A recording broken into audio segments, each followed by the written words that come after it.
It's another live stream on the Alice Bailey works. And today's topic is the microcosm and the macrocosm. So it's sort of a as above, so also below thing. And this channel is about the intersection of the spiritual and material. And we have interviews, talks, and these live streams on there. And so if that sounds good, consider subscribing. But we move into the first quote for consideration today. You can find these on my Instagram and mine's, the links in the description. I went to enlarge tonight upon the basic idea of the unity of consciousness or of intelligence, as developed somewhat in the lecture last night, and to extend the concept still further. It has been said that all evolution proceeds from homogeneous through heterogeneity, back again to homogeneity. It has been pointed out that evolution is a continual accelerating march of all particles in the universe, which lead them simultaneously by a path sown with destruction, but uninterrupted and unpausing from the material atom to that universal consciousness in which omnipotence and omniscience are realized. In a word, and to the full realization of the absolute of God.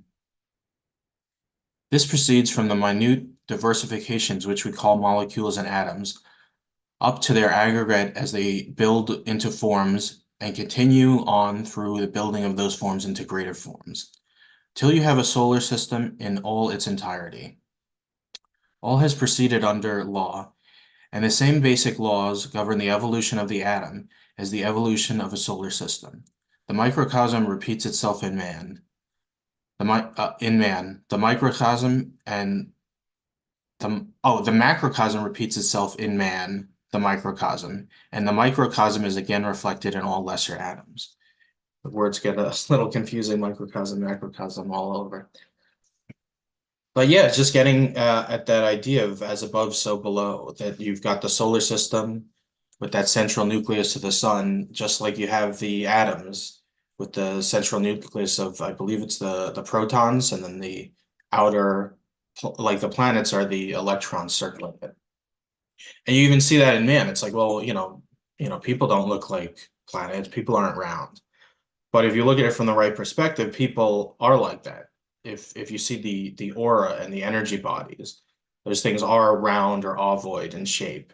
And you've got the sort of central nucleus there, and then you've got the outer perimeter that's analogous to the planets or the electrons. So that's that one. And we'll move on to the next day's quote.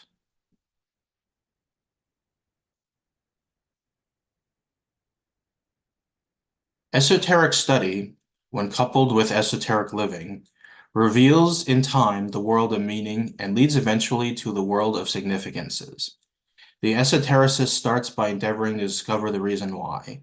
He wrestles with the problem of happenings, events, crises, and circumstances in order to arrive at the meaning they should hold for him. When he has ascertained the meaning of any specific problem, he uses it as an invitation to penetrate more deeply into the newly revealed world of meaning. He then learns to incorporate his little personal problems into the problem of the larger whole, thus losing sight of the little self and discovering the larger self. The true esoteric viewpoint is always that of the larger whole. He finds the world of meaning spread like an intricate network over all activity and every aspect of the phenomenal world. Of this network, the etheric web is the symbol and design. The etheric web to be found between the centers up the individual spinal column is its microcosmic correspondence, is a series of doors of entrance into the larger world of meaning.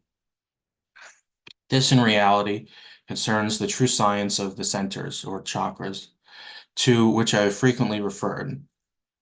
They are modes of conscious entry when developed and functioning into a world of subjective realities and into hitherto unknown places of divine consciousness. So in your life, all sorts of events will happen and events in the world, but the focus is to shift your consciousness to see the meaning that underlies them. If somebody was mean to you at work one day, um, if you leave it there as like, oh, that person's mean, you're missing something. How are they mean? How did they approach it? And it might be a reflection of something deeper in your own consciousness of they're somehow reflecting a similar behavior. It's not always exactly the same. It's not like you did the exact same thing to somebody else, but sometimes it'll be representative of something, right? Like in that case, maybe the meanness will be a reflection of how you're kind of mean to yourself in a certain way. Um, for instance. But yeah, there's more than meets the eye, kind of like Transformers. Like it seems to be one thing, but underneath it's really a robot in disguise. Esotericism is not, however, concerned with the centers as such, and esotericism is not an effort scientifically to awaken the centers, as many students think. Esotericism really is a training in the ability to function freely in the world of meaning. It is not occupied with any aspect of the mechanical form. It is occupied entirely with the soul aspect, the aspect of the Savior, the Redeemer, the Interpreter, and with the mediating principle between life and substance. This mediating principle is the soul of the individual aspirant or the disciple, if one may use such a misleading word. It is also the anima mundi in the world as a whole. So that's the focus as an esotericist, an occultist, a spiritual worker, is the world of the soul, not to focus on the minutia per se. The centers will automatically unfold correctly in time with the proper consciousness.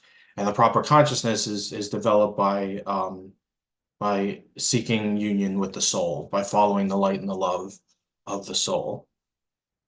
And in the individual cycle, it's the soul in you. But in those more advanced beings who are working with the world, it's the world soul, the anima mundi, that they're kind of endeavoring to get in touch with, among other things. So move on to the next quote. This one is on Minds because there wasn't quite enough room on Instagram to fit it all. From the standpoint of the initiate, such questions are of no moment. And by the way, this was a question somebody asked them about like the permanent atoms and stuff. And then, so to briefly explain what that is, each of your subtle bodies, your etheric body, um, your emotional astral body, your mental body has this kind of permanent atom um, that gets continued from lifetime to lifetime. And yeah, they're kind of folded up into the higher planes when you die, and then they sort of unfold when you come back into incarnation. So this somebody had written to Alice Bailey to ask the Tibetan about this, apparently, and he's responding. From the standpoint of the initiate, such questions are of no moment. To be interested in the permanent atoms is on par with being interested in the nature of the gastric juices, which make the process of living on the physical plane a continuous rebuilding. The analogy is closer than you think. Occultly speaking, a constant consideration of the digestive system or any other of the bodily functions leads to difficulty. Chronic invalids are frequently so, though not in every case, because of their physical preoccupation with the form nature on the outer plane over a long period of years. It is possible, and I say this with deliberation, to have serious physical disability and yet be so full of vitality and so uninterested in the physical mechanism that the chronic invalidism, as usually understood, is not possible. He's basically talking about a disability. In being invalid is not a term that's used too much these days. This is not the same thing as the triumph of mind over matter or the theory of perfect health. It's a question of surmounting energy emphasis, which negates the imposition of force effects upon the consciousness. Ponder on this last sentence because it holds the key to the right handling of health problem in the future. So to make a distinction here, he says Energy emphasis and force effects. Energy emphasis is basically energy from deeper levels, like the soul. And force is kind of the energy of the etheric body, and maybe the physical plane. So that's going in one direction. But your emphasis on the energy from the higher levels can negate the emphasis of force from like the physical etheric levels if done properly. So it's a kind of an interesting thing to think about. And by you putting all your attention on the physical body, you're stimulating that force and you're putting the emphasis on that physical force. Whereas if you're allowing your consciousness to shift off of that and not focus on it too much, then you're putting your effort and your attention on the energy of the soul and where that's directing and guiding. And your consciousness is less conditioned by those lower things holding you or pushing you a certain way. In the same way, a constant consideration of the permanent atoms and of the spirali would lead to an intensification of the form life and to the tyranny of force as it flows through them. And the spirali, I don't fully understand what that is. He mentions it in Cosmic Fire, but I think maybe they're structures within the permanent atom, kind of, I assume sort of similar to DNA.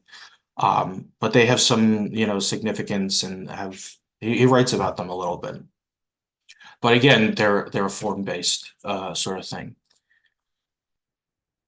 There are undoubtedly analogies and correspondence that could be worked out in connection with the spirali in the microcosmic life and the planes and subplanes of the macrocosm, with a possible subsequent relation of both to the seven centers.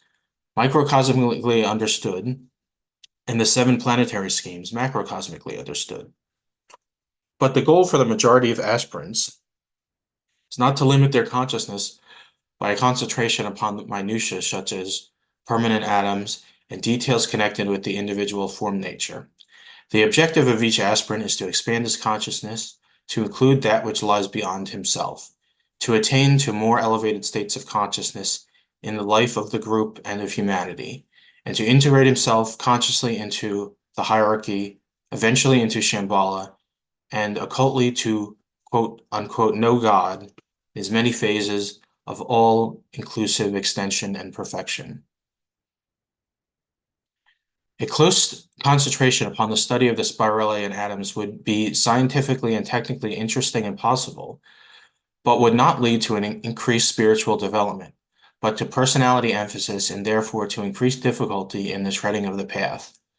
The more advanced the disciple, the more dangerous such emphasis and preoccupation would be. Whereas the scientist or the aspirant upon the probationary path could study such matters with relative impunity because he would not bring in the energy which could galvanize these points of force into dangerous activity. So this is an interesting point here too, that less of all people can focus more on the form without problems because the energy of their consciousness hasn't been developed as much. Whereas a master or a more advanced disciple focusing on these form aspects or the centers or the permanent atoms will galvanize those forces and create more destruction and form emphasis. And if you're enjoying this video, please leave a like on it. Help get these ideas out to other people. I would appreciate it. Oh, I gotta switch the tab here. This one's interesting. We have been technical, and much has been given which seems to have no bearing upon the psychological development of man. But to understand the rays and their bearing on life as a whole, it is necessary that man should grasp the fact that he is only a small fraction of that whole. Man has its roots in all three kingdoms. All have contributed to his equipment. So again, the animal, vegetable, and mineral, basically. He is the macrocosm of the lower microcosm. He is the link which unites the three lower kingdoms to the three higher. Let it ever be borne in mind that the sign of man's spiritual unfoldment lies in his ability to include in his consciousness not only the so-called spiritual values and the power to react to soul contact, but also to include the material values and to react divinely to the potencies which lie hidden from him in the custody of other forms of divine life, found in the three subhuman kingdoms. So man is this sort of mediating principle in the kingdoms of nature. And speaking of sort of the law of correspondences, so you have the three lower and then man, which is the fourth, and then the three higher, which are the superhuman kingdoms. And man is that mediating principle, analogous to the fourth ray, analogous to the Christ in a certain sense. And it's even said in other parts of the writings that man is supposed to be like Christ, and that was part of the symbolic meaning of Christ's mission in Nazareth. That it was said he died for the sins of mankind, but mankind is supposed to do the same thing and die for the sins of the three lower kingdoms to sort of redeem them and bring them up to the Father or to unite them with the higher spiritual kingdoms, so to speak. So again, you see the symbology and the law of correspondence and the world of meaning presented there. It's a pretty interesting analogy. But this last one turns some of what we've just been considering on its head a little bit. Let's see. We enter now the field of practical occultism. This is not the field of aspiration or the sphere of a plant moving forward towards that which is higher and desirable. It is in some ways a reverse activity. From the point reached upon the ladder of evolution, the disciple stands in spiritual being, as far as in him lies, and consciously, deliberately works with the energies in the three worlds. He directs them into the etheric body from whatever level he chooses to work, mental, emotional, or from the vital plane itself. He does this in conformity with some visioned idea, some cherished ideal, and sense divine pattern. Sorry about that. Sense divine, some spiritual hope, some consecrated ambition or dedicated desire. So notice these are all higher aspirations. He's not doing it just for the sake of it or for his kind of like personality desires. They're all for sort of more aspirational reasons. The etheric body of the individual is, as you know, a part of the etheric body of humanity, and this in its turn is an aspect of the etheric body of the planet, which is likewise an intrinsic part of the etheric body of the solar system. Incidentally, in this far-reaching factual relationship, you have the basis of all astrological influences. Man moves, therefore, in a whirlpool of forces of all types and qualities. He's composed of energies in every part of his manifested and unmanifested expression. He is therefore related to all other energies. His task is one of supreme difficulty and needs the great length of the evolutionary cycle. With the masses of world energies and systemic forces, we cannot here deal, but we will confine ourselves to consideration of the individual problem, advising the student to endeavor to the extent of his understanding of the microcosmic situation to the macrocosmic. So it's interesting here because he's seemingly going against some of what he said before about focusing on these lower forces. And the distinction, as I understand, is in the mystical phase, you're aspiring to something higher, you're seeking union with the divine, and you attain a measure of soul contact. And when you have that, then the task is to kind of turn backward and work scientifically with the forces in the world. But you don't leave that higher connection behind. You don't leave the soul contact behind. You're now able to safely work with some of these lower forces, be it mental, emotional, or physical, in a scientific way that produces results that further the cause of evolution and the soul. So you become, as he says in other parts, a practical mystic in a sense. That's what an occultist is. But the emphasis you're putting on these centers is kind of if you're working with centers or whatever lower forces you're putting attention on to work with, you're doing it from the place of the soul. Your first impulse and direction is you're doing this to serve mankind. You're doing this in a purpose maybe unrevealed of the soul. And so that attention isn't just going all onto what you're working with. It's kind of distributed out because the underlying intention is moving with the soul. So I hope that that clears up some stuff. If you have any questions, leave me a comment, or if you have any thoughts, maybe you can tell me something I don't know about this. But it's great to have you guys tuning in. Oh, and check out my new video. I interviewed Brendan. He had a kind of a psychic spiritual awakening. A lot of crazy stuff happened, but there's also deeper meaning to it. And it wasn't just wild stuff for the sake of it. So I think that's pretty interesting, and it's called a Psychic Awakening Brendan story. It's my newest video other than this. So be sure to check that out and like, share, and subscribe. And till next time, this is Joshua's Magic. Over and out.